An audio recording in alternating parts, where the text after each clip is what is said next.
Welcome to ILTV's Israel Daily. I'm Aaron Porras, and coming up in today's newscast, the Pfizer and Biontech vaccine arrives in Israel, with Prime Minister Benjamin Netanyahu taking first place in line for a shot. Meanwhile, as the Knesset moves closer to elections, the Premier's leading Likud party suffers a serious division. And finally, the truth is out there. We're just not ready for it. Or at least so says a retired Israeli general on Life Amongst the Stars. This as Space IL prepares for its second attempt at landing on the moon.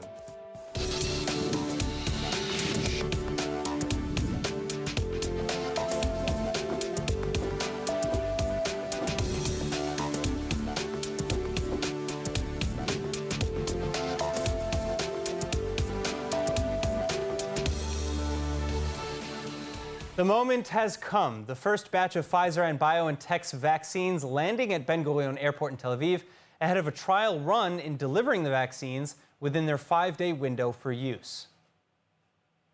המבצע הזה כרגע לא מסתיים אלא רק מתחיל עם כל ההיערכות הלוגיסטית יחד עם קופות החולים כדי שכפי שאמרת רוב אזרחי המדינה יוכלו לקבל את החיסון.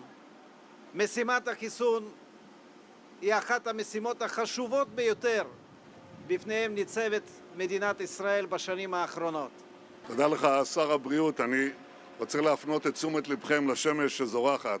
יום שמש נפלא בכל המובנים. עכשיו אנחנו נדאג שהם יגיעו למרכז האחסון הלוגיסטי הנפלא שהוא כמה דקות מכאן, בקירור, בסטנדרטים הרפואיים הגבוהים ביותר בעולם. אנחנו יוצאים לדרך. Months of testing and tense waiting nearing an end. The first batch of vaccines produced by Pfizer and BioNTech reaching Tel Aviv for their trial delivery pilot, where Israel will test its system of dispersing the vaccine within 5 days nationwide. And with another batch set to arrive on Thursday, followed by 1 million more doses scheduled to land next week, Israel plans to be ready to roll out, pending FDA approval. Prime Minister Netanyahu even saying that he intends to be first in line. ומה שחשוב לי זה שאזרחי ישראל יתחסנו. אני מאמין בחיסון הזה. אני מצפה שהוא יקבל את האישורים המתאימים בימים הקרובים ביותר, ואני רוצה שאזרחי ישראל יתחסנו, וכדי לעשות זאת, אני רוצה לשמש דוגמה להם, ואני מתכוון להיות הראשון שמתחסן בחיסון הזה במדינת ישראל. The question of this vaccine's long-term safety is still in question, though. New reports showing that at least 6 participants in the Pfizer-BioNTech clinical trial have died.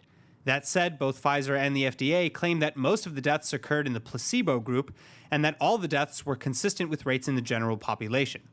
As for Israel's restrictions in the meantime, new evening curfews set to begin Wednesday night ahead of the Hanukkah holidays may be amended or scrapped altogether.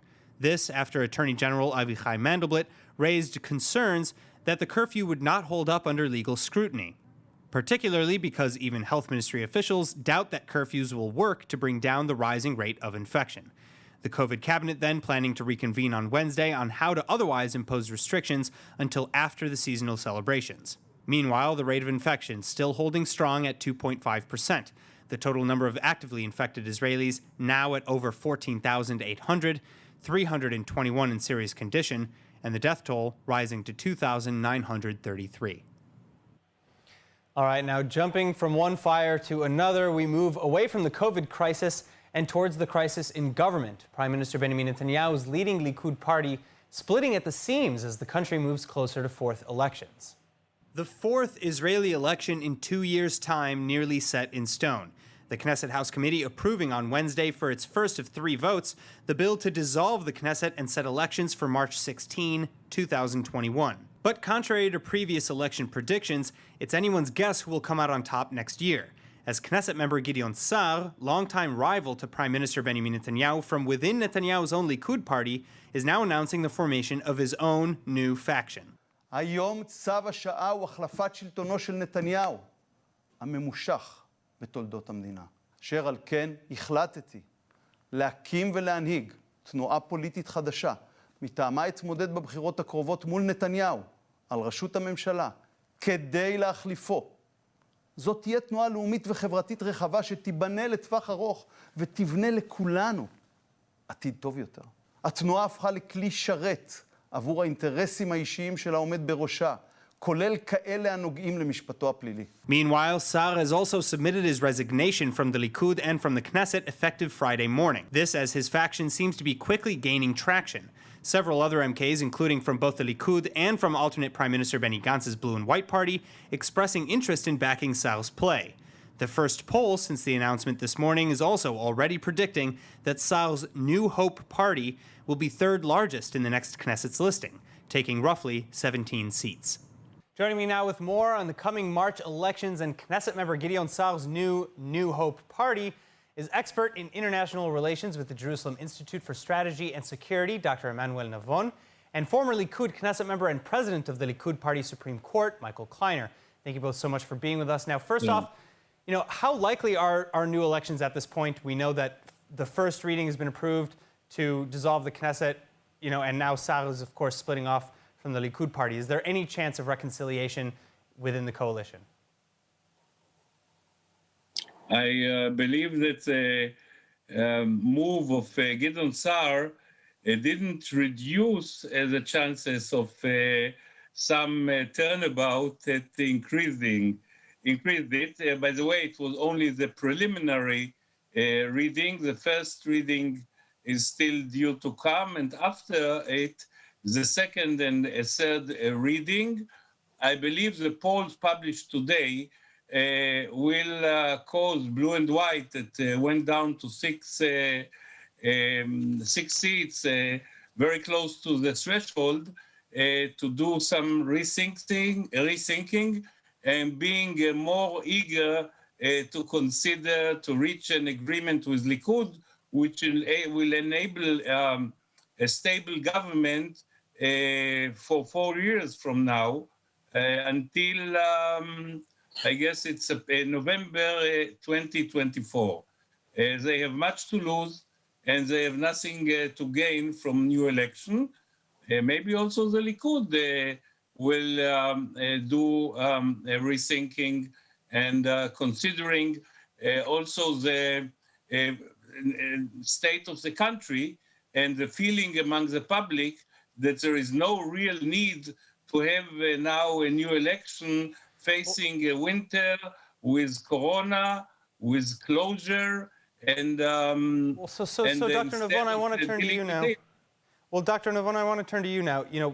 I guess same question and follow-up. How do Gideon Sa'ar's positions really differ from that of Netanyahu and the rest of Likud?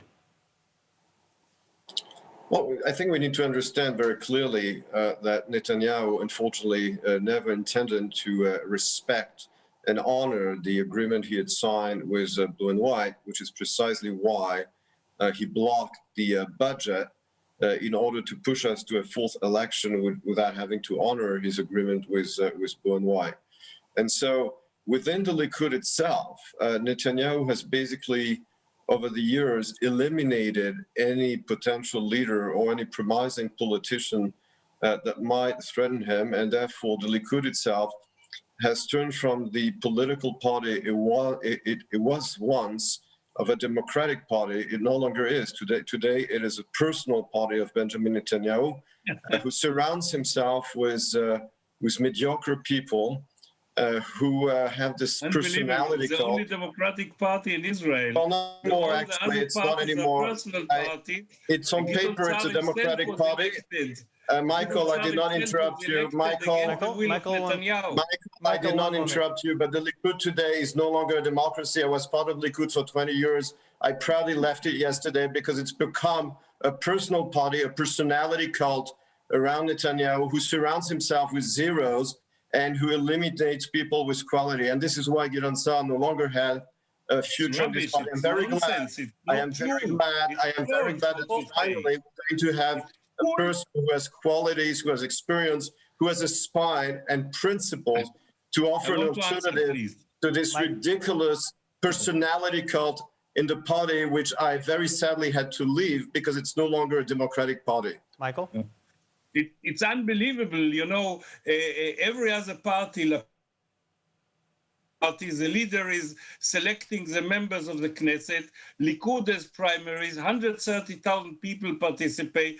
participate. Gideon Sa'ar himself was challenging Netanyahu, got almost 30% of the votes against Netanyahu in this personal and undemocratic party, and was elected to the top of the list against the will of Netanyahu, and so did some other members. Gideon Sa'ar was always against those personal parties and said that at home you are not living, and now he's going to establish another party. Because like the Likud has become a like personal Lapid, party, Michael. What you're like saying is not Lieberman, correct. Like Gantz, he will select the members. Nobody could challenge him. And you say they are democratic? You're misleading viewers, Michael. You're misleading viewers. Let me tell you something. Participate in election is not democratic. You know, you are like what you're doing, Michael. You are, Michael. Lie, you are misleading our viewers, and I'm going to explain you why. You sound like George Orwell. You sound like George Orwell. There is a reality. Likud is today the only democratic party in Israel. That is a lie, and I'm going to explain to you why. Dr. Navon, your final comments? Yes. You are misleading leaders, Michael, because yes, on paper there are elections with the Likud, there are primaries, but in fact, all the elected members of Likud, I did not interrupt you, Michael. Let me tell you, these elections, in fact, all those elected members of Likud, supposedly elected in primaries, are so scared of Netanyahu, they can't get anywhere without Netanyahu, and the relation to Netanyahu is in fact identical to the relation of MKs to Yair Lapid, or to other parties, or to Lieberman in their own parties, because without Netanyahu's approval and support, I think it'll be very interesting. They get elected on paper, in fact. Well, gentlemen, I think it'll be very interesting to see which one of you is right, because I know obviously you have very diametrically opposed views on what the Likud's character is as of today. All right, well, we're going to end up having to see, I guess, how this pans out and who ends up going with Gideon Sa'ar and how his views actually differ from the Likud in the long run. Gentlemen, thank you again very much. They don't. Thank you. Now, elsewhere in the Middle East, the annual GITEX Technology Conference is opening its doors in Dubai, marketing itself as the only global tech show in 2020 that's both live and in person. And perhaps for the first time, Israeli delegations are openly and proudly participating. Nittany Manson with the story. From the 6th to the 10th of December, over 1,200 exhibitions from over 60 visiting countries are on full display at the Dubai World Trade Center, and excitement levels are through the roof for the 2020 annual GITEC Computer and Electronics Trade Show. But maybe more excited than any are the Israeli delegations seen roaming the conference halls in celebration of the new Abraham Accords normalization. Actually very exciting. It's been a long time that we in Israel are waiting for this peace to come, and we're very happy, and personally I feel very blessed to be here in this amazing country. Meanwhile, Emirati business owners similarly giddy at the new prospects for future collaboration and trade with Israel. And Israeli foreign ministry officials then likewise outlining their hopes for our two nations' futures. I think the common challenge for both our economies create new opportunities. And there is so much that can be done, and it incentivizes us to do more in order to collaborate, in order to find solutions together. So this is a time for collaboration. In related news, the Abraham Normalization and Peace Accords are doing more for Israel and the UAE than just improving trade relations. This as an Emirati royal is now trying to extend the peace through cultural exchanges and sports. Hannah Rifkin with the story. The Beitar Jerusalem Soccer Club has long been plagued by racist anti-Arab ideologies expressed by a small minority of their fan base, known as La Familia. But the whole club is now set to get a major change of face, as 50% of the club transfers to its new owner, Emirati royal family member of Abu Dhabi, Sheikh Hamad bin Khalifa Al Nahyan. Further, as one of Al Nahyan's first actions as co-owner, the club will now be more open to recruiting Arab players, another move likely to anger the La Familia crowd. But far from alienating fans, Al Nahyan says he hopes this will lead to a peace through mutual understanding, with co-owner Moshe Hogeg agreeing wholeheartedly. If you look at the age of this group, actually they're all youngsters, you know. So I think between 16 and 22. I think they're misled, okay, and brainwashed, okay, and I think they are on the dark side. I think we should extend our hand to them and show them the light the right path. This racism is a result of ignorance. From one side, we want to light and stop this brainwash and show them, not by talking, by example, that Jews and Muslims can do beautiful things together, as I mentioned before. From the other side, we don't have tolerance for violence or for extreme racism. No tolerance for this. Meanwhile, in meetings opposite Slovenian Prime Minister Janez Janša, Israeli Prime Minister Netanyahu hailed the news as a symbol of the new post-Abraham Accords reality. It tells you how things are changing so rapidly. And I hope that you can facilitate in your role as in the EU presidency to have the EU understand that this is a different world and there are different opportunities, different alliances for the good, for the better. Now, the right of return states that every Jew in the diaspora has the right to come to Israel and become a citizen under Israeli law. But, of course, there's always the fine print, singular reasons for which an Aliyah application might be denied or at least encounter some serious roadblocks and postponing the process up to several years. So how do you know if your application holds water? Here to discuss is immigration attorney and vice president of the Israel Bar Immigration Committee from the law offices of Cohen, Decker, Pex and Brosh, Nechama Ovadia. I'm so happy to have you. Thank you so much. All right, so first of all, what are the reasons that a Jewish Aliyah application might be denied? So there are three main reasons. The first one is if you have any criminal background, even if it's a very minor one, even if you just smoked pot a little bit when you were a kid. And the second reason that usually happens is if you have mental health history. Even though this reason is not written in the law of return, many times the Ministry of Interior have the policy of not denying these requests, but actually delaying them for many years, hoping that you would just give up. Which always makes me think what would happen if any Holocaust survivor with PTSD would try to make Aliyah these days. Probably that wouldn't go well. Well, so how often does something like that happen? It happens more than we want. It is important to understand that we do not have actual statistics about this because the Ministry of Interior only publishes the statistics of people who actually make Aliyah. So the denial rate, the failure rate isn't posted? Not at all. But we have several Aliyah cases every year, also including people who were looking at other religions when they were younger, or different kind of Judaism that are not Orthodox Jews, let's say people who are Reform or conservative Jews might have problems. And all these people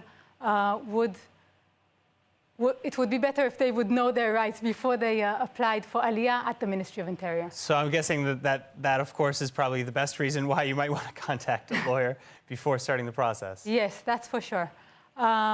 Many people just give voluntarily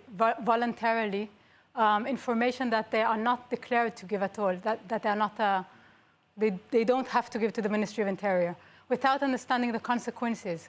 It is very important to contact a lawyer before you file Aliyah, even if you have the slightest sense that you might have any kind of a problem, just to make sure to be on the safe side, and of course to get representation that Sure. You wouldn't have to wait many years after that. So I guess my final question, just to give people a little bit of a better idea of whether or not they're in a problematic situation or not, is about how long, if my application is flawless, about how long would I expect to get an answer? How long should I wait before I should start thinking to myself, wow, something must be wrong? I guess a month or two, but actually the problem is for people who apply innocently or naively without understanding that they have a problem. And that is much harder to fix than applying with a lawyer to start with when you know there's something problematic. All right, well, for everybody watching at home, if you are interested in making Aliyah, contact your lawyer. And we have an expert right here from Cohen, Decker, Pex and Brosh. Thank you so much, Nechama. Thank you very much. All right, moving on. Break out the theremin, because this next story is just begging for a spooky sci-fi background. After 30 years at the helm of the Israeli space security program, and after receiving 3 Israeli security awards, retired Israeli general and respected professor Chaim Eshed is now unveiling that yes, there are aliens among us, yes, Israel has made contact with them, and no, humanity is not ready for them. Also, before you start doubting his words, the 87-year-old Eshed was clear in his recent interview with Yediot Ahronot News that he's not talking about immigration, but rather about a galactic federation complete with an underground base on Mars, where there are American and alien representatives apparently present. He also explains that President Trump both knows about them and was on the verge of disclosing their existence, only to be persuaded not to by the Federation, in order to avoid mass hysteria and panic here on Earth. Apparently, humanity just still has a long way to grow before we can understand the gravity of their presence. The final question, however, is what do they want? But perhaps thankfully for us, Eshed says that it's essentially just to research and understand the fabric of the universe. Now, speaking about understanding the fabric of the universe, Space IL is gearing up for a special announcement today following the teaser of their second Bereshit lunar lander earlier this week.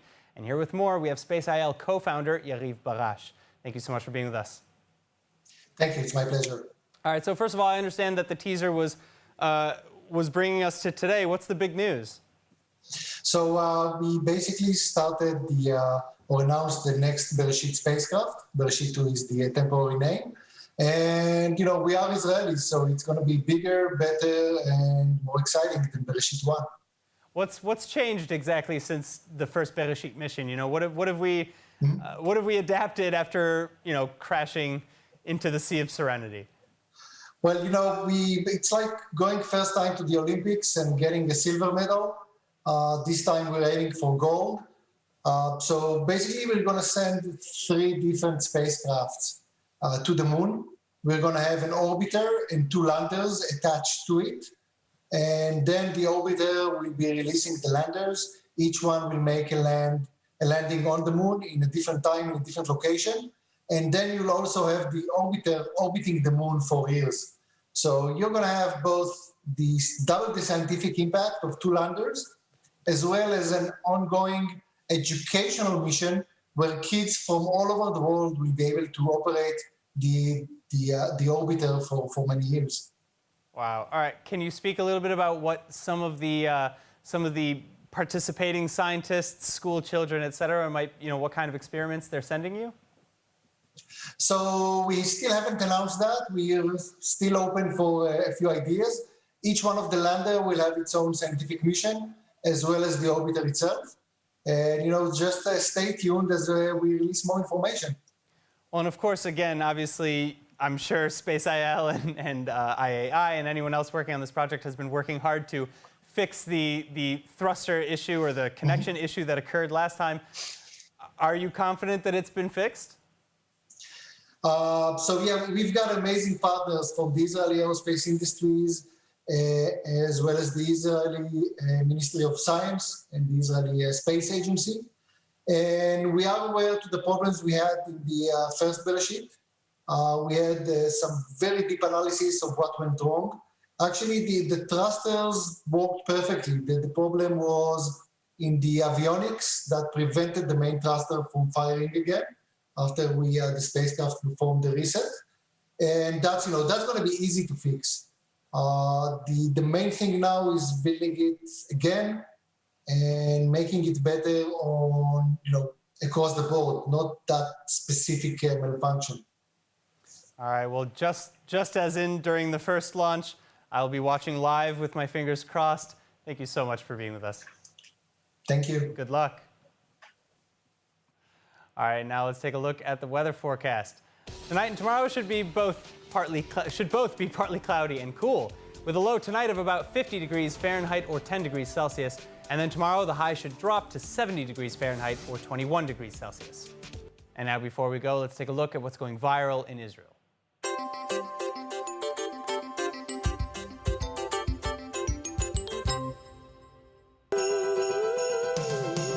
Yep. Oh, ahead of the Hanukkah holidays tomorrow. It's so true. We have so few Hanukkah songs in Christmas. Dumb. That's it for today's news. Today's exchange rate is 3.25 shekels to the American dollar and 2.54 shekels to the Canadian dollar. For more news from ILTV, please like ILTV on Facebook, follow us on Instagram, and subscribe to our YouTube and Roku TV pages. I'm Aaron Porras. Thank you so much for watching.